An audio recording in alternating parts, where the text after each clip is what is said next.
Hey BoLS peeps, this is Bdub, and I'm here with RealGenius. We're playing a game of Dust. It's going to be Axis versus Allies. It's 300 points. We've decided to do the competitive terrain placement, which involved basically rolling off and then alternating terrain placement more than 4 inches apart. It's been pretty scattered. Using the Battle Builder in the Hades book, right? We used the Battle Builder in the Hades book. We ended up with pretty interesting options. We're doing for the first time the foobar deployment, which is really interesting.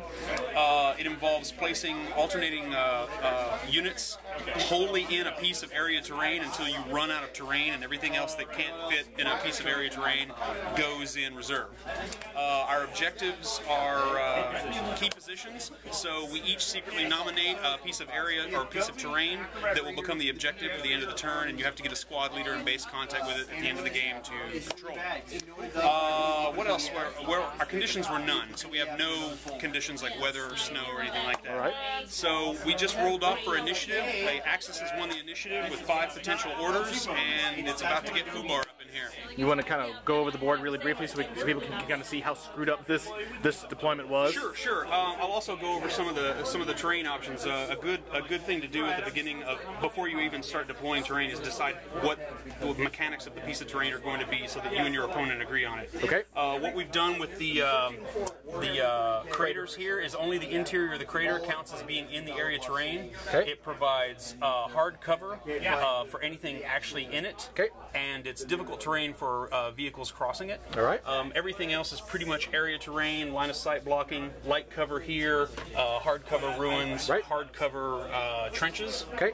And as you can see, he's got squads on my side, and I've got squads on his side. Yeah, it is all totally. Yeah, this board is just a giant mix-up of squads everywhere. So it's going to be interesting to see how this turns out. It's very well mixed in. My theory: as soon as we get started, all hell's going to break loose, and whoever wins the initiative is going to have a lot at stake. Okay, let's just do a quick rundown of what's in your list. Okay, so people can see. So I have 2 squads. I have a normal grenadier squad, which consists of a command troop.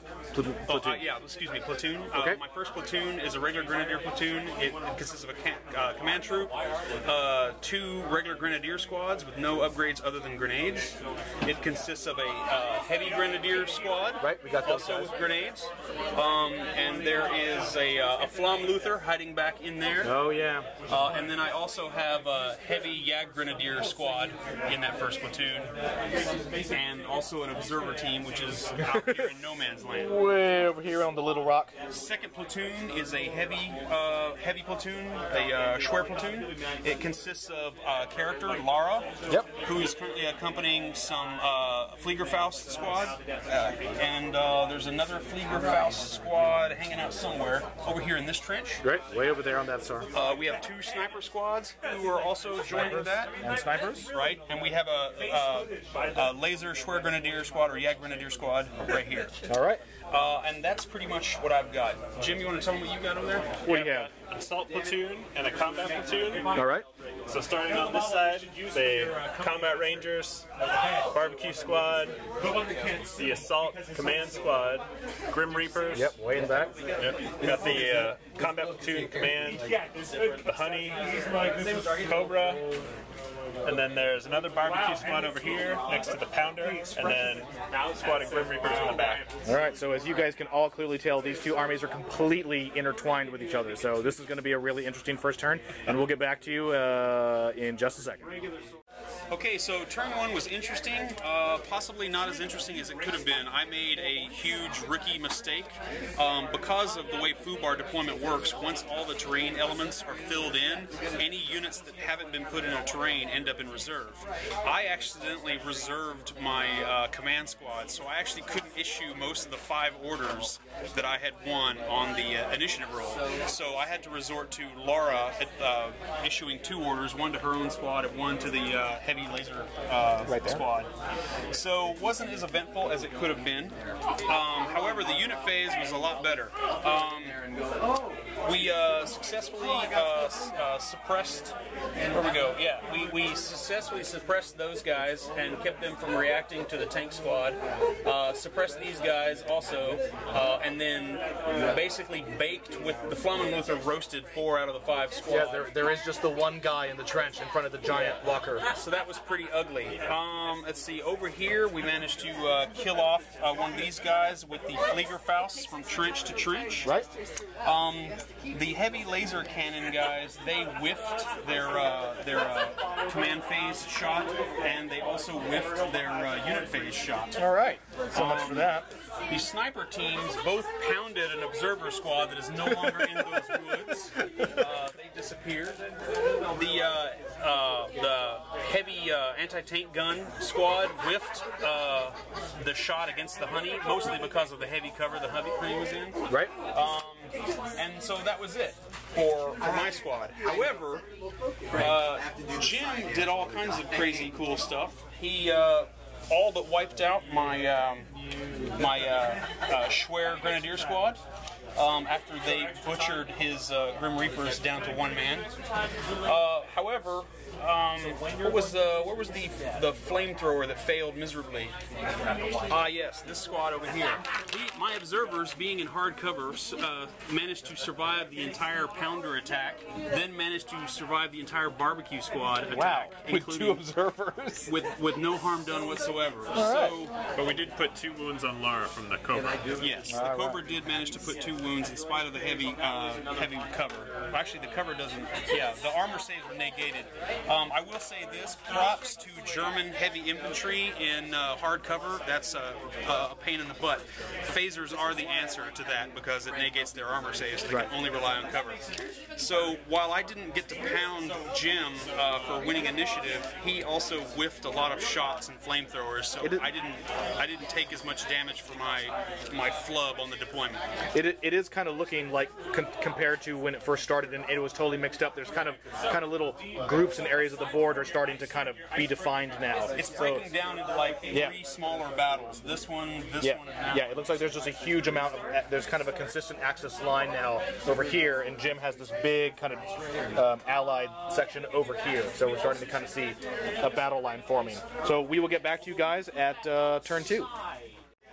Alright, so in the command phase, the command squad moved into the hard cover. Alright. And I tried to kill the big flaming walker, but did absolutely nothing to it. You tried 2 times, right? Multiple In times. the command phase, you won. Yes, Okay. I tried to long tom it, which did come in, and I tried twice with take action orders, and they still did nothing against it. But in my unit phase, luckily, the assault squad command did fry most of that unit. Right here. Mm-hmm. There's now one German left in the woods. All those guys with flamethrowers got him. most of these guys. Yeah. And then, not much else happened. The Grim Reapers did nothing against the laser team, who luckily missed against the Cobra. All right. Barbecue squad finally killed off the observers over there. Those 2 guys. The Honey did nothing, the Pounder did nothing, the 2 squads over here managed to put 1 suppression marker on the autocannon team. Those guys lost 2 guys to snipers. Sniper fire killed them. Laura came out of her terrain and managed to mow down the barbecue squad. Right, so the barbecue squad killed the 2 observers and then was in turn mowed down because they were stuck out in the open. And Laura has 4 machine guns, so she's bad. Yeah, she killed them pretty good. So, yeah. That's it, on to turn 3. All right. Okay, folks, bottom of turn 3, and it has gotten really interesting. We started off with, I could only release 2 orders. I used one of my orders to get Laura, who was strung out in the open from baking the barbecue squad. I put her back into the trench.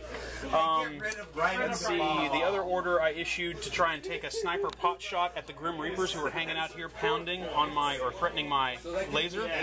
I successfully killed one of the Grim Reapers. I then successfully killed the second one, so that removed the threat entirely from these guys.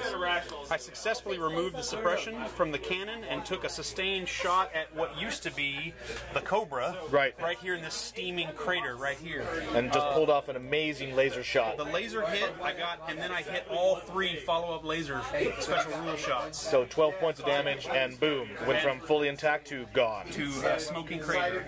Let's see. These guys have consolidated after taking a pot shot. I think they're the ones that killed the last Grim Reaper, and then they've moved into cover. Right, so they're over there by the trees.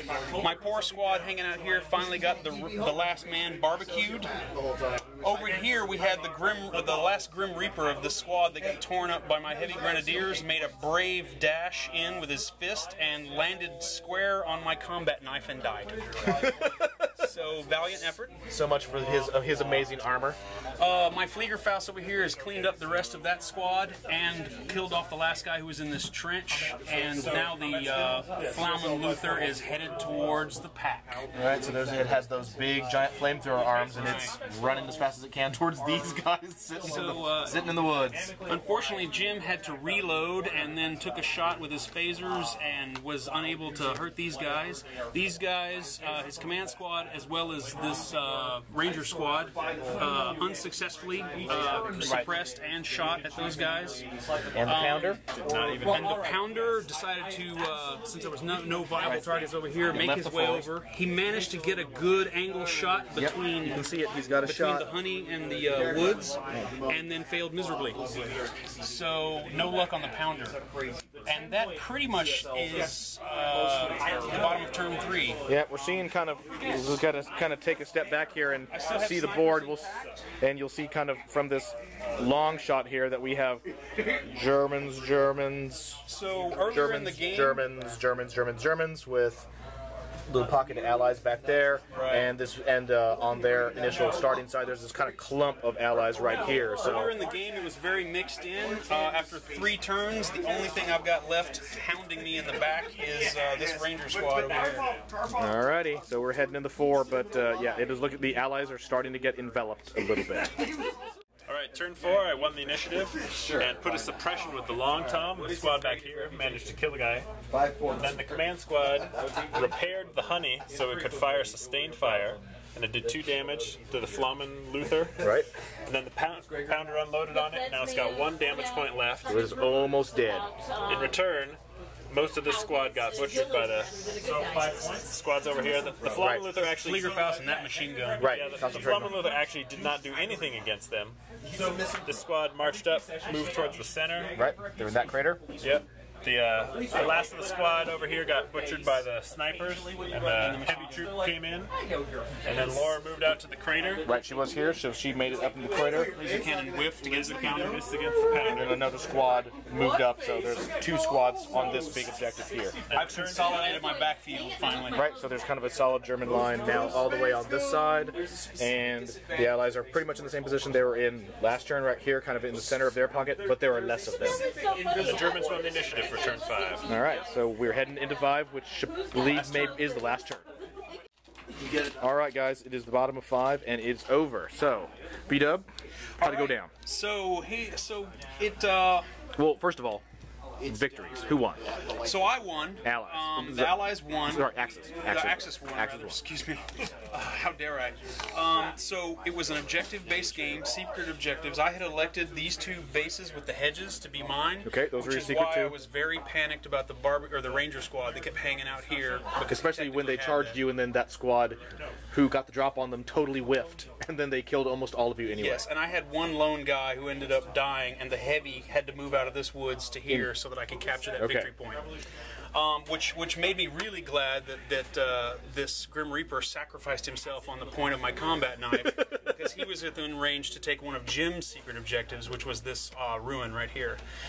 For whatever reason, Jim's other secret objective was here, and I've had a sniper here since we deployed, and as much shooting as they threw at this guy, you'd think they'd be gone, but they managed to survive the whole battle.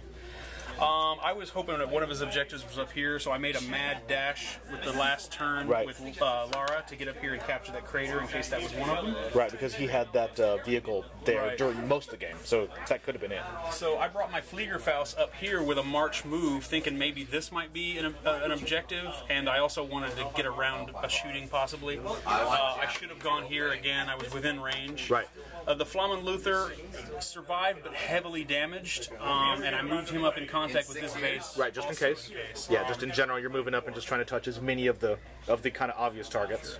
So on the last turn, the snipers shot 2 more out of that squad, and this is the lone survivor of his command squad. Okay. His pounder moved up and took a last-ditch effort to punish that sniper and deny me a victory point, and failed. Didn't do it. And did nothing. So Jim, what were your 2 objectives, and kind of what was the reasoning behind them? I did the small rocky objective here because I started out heavily surrounding that, and I figured either the barbecue squad will get over there or the Grim Reapers will be able to take out that little guys, and they'll be able to stand there right in the middle of the whole game and hold their ground. And I did have quite a few units over on that side of the board, so I figured I'm going to move out of my deployment zone because I have pretty good mobility with all my jump troops and fast units. I'll go somewhere a little bit further out so he can't guess which one I'm going for. Right, okay. So the pounder was moderately effective. I had pretty poor shooting for my flamers. The flamethrowers especially. It sounded like the strategy to push forward fell apart when your flamers didn't perform. When nothing got killed. So, Billy, what do you think? What worked and what didn't from the Axis army? You guys are both kind of using units that are from the latest book too. You're using stuff from Hades. I don't have anything from Hades. You don't have anything from Hades. The Axis certainly have things. I'm using the grenade unit upgrades from Hades on all my grenadiers, so my grenadiers actually have grenades. Yay. That came in handy against the Grim Reapers who were in this area terrain because I moved this squad up, denied them the cover save, and actually managed to plink one off of there. The other one was denied a cover save from the sniper, and that completely removed the Grim Reapers and let these guys continue shooting throughout the game. These guys are a new unit. That's the Laser Yag Grenadiers. Right. Kind of hit or miss. It had one good shot the whole game, and the rest of the time it whiffed. On the other hand, the Yag Grenadiers, which is the PAC 45 or whatever it's called, anti-tank gun, it has a 5-1 generally against the vehicle, or 4-1, yeah, I think 4-1, and it was consistently, with sustained fire, putting damage on things like the Honey, and also the machine gun spy from the officer was putting a hurt on his command squad as well. So less damage potential than the laser, but consistency. Yeah. I was really worried about dealing with his vehicles. The only thing I had to deal with the vehicles was the Yag Grenadiers and the Laser Yag Grenadiers. Because my Grenadiers with the Panzerschrecks and Panzerfausts were way too far away to ever threaten their vehicles. So, Jim, how about you? What worked, what didn't? As far as your actual underwhelming performance from the barbecue squads. I had 2 barbecue squads and 1 assault squad command unit, and they just only killed 1 unit the whole game, and most of the time didn't even hit all their... Well, you had those 2 units of the infantry 3 jump infantry with the 30 cows, and those were normally pretty feared. They are, but he's got a lot of infantry 3 in his army, especially the new large bases. They're tough to crack in the hard cover. I poured a lot of fire into them. And with infantry 3 you get 3 armor, and the Axis infantry 3 has damage resilience, which gets them an extra armor dice. You put them in hard cover, that means 2 hits come off, and then I get 4 dice against the rest. Right, so those 30 cals that are just really deadly against the kind of the infantry ones. Infantry 2 to death, but the infantry 3 shrug them off like nothing. Okay. Well, guys, there you go. We haven't done a Dust Battle Report in a long time, but you can look for more of these coming forward, and we will talk to you guys later.